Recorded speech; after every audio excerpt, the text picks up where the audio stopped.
মুর্শিদাবাদ জেলা কংগ্রেসের পক্ষ থেকে আপনাদের দুটি বিষয় অবগত করছি। আমার প্রথম বিষয়, দীর্ঘদিনের সাংসদ, লোকসভা বিরোধী দলনেতা তার একটি মন্তব্যকে সম্পূর্ণ বিকৃতি করে হিন্দু সমাজের কাছে হিন্দু বিদ্বেষী অধীর চৌধুরীকে বানানোর সোশ্যাল মিডিয়াতে একটা বড় চক্র কাজ করছে। কিছুদিন আগেই যখন বিশেষ করে মসজিদে মাইক খুলে নেওয়া পুলিশ প্রশাসনের পক্ষ থেকে চেষ্টা করা হচ্ছে, তখন অধীর চৌধুরীকে প্রশ্ন করলে তিনি তার স্বভাবসিদ্ধ ভঙ্গিতে তিনি বলেছিলেন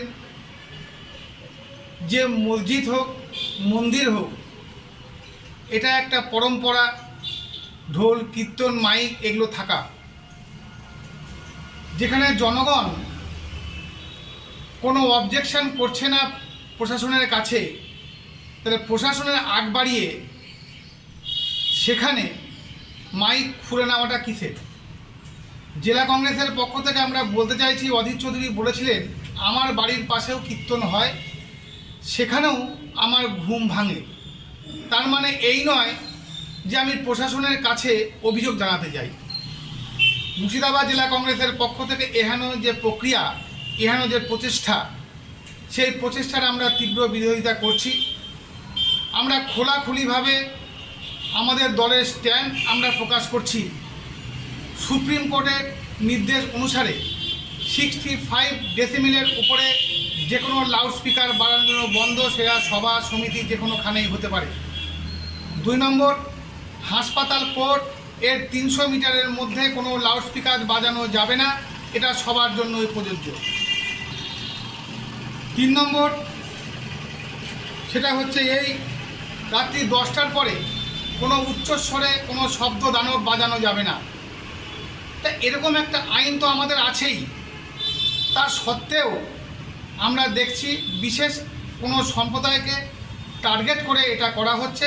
মুর্শিদাবাদ জেলা কংগ্রেস মনে করে ধর্মীয় স্থানে যা কিছু হবে সেটা সকলের জন্য যেন সমানভাবে প্রযোজ্য হয়, সেখানে যেন বৈষম্য যাতে না করা হয়।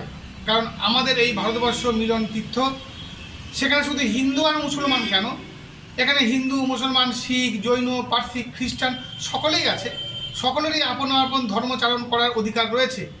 খুব স্বাভাবিক কারণে সরকার যদি কোনো আইন করে, সেই আইনটা সকলের জন্য প্রযোজ্য হওয়া উচিত।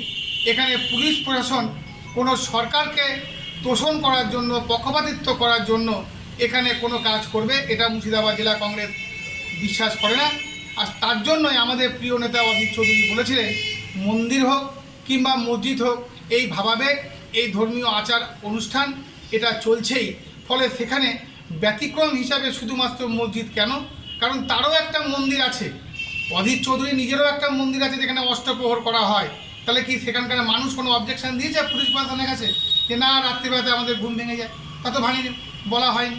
খুব আমরা তাই দায়িত্বশীলভাবে বলছি, এই ধরনের অপচেষ্টা, এই ধরনের কলঙ্কিত করার একটা কৌশল অধীর চৌধুরীকে তার তীব্র বিরোধিতা করছি মুর্শিদাবাদ জেলা কংগ্রেসের পক্ষ থেকে। এবং আমরা আবারও বলছি, সরকারি বা কোর্টের নির্দেশ যা হবে সেটা যেন সকলের ক্ষেত্রে সমানভাবে প্রযোজ্য হয়। কোনো পুলিশ প্রশাসন নিজের থেকে উদ্গ্রীব হয়ে কারোর জন্য কারোর হয়ে ওকালতি করে কাউকে ছোট করার জন্য রাস্তায় না নামার আমরা বিরুদ্ধে।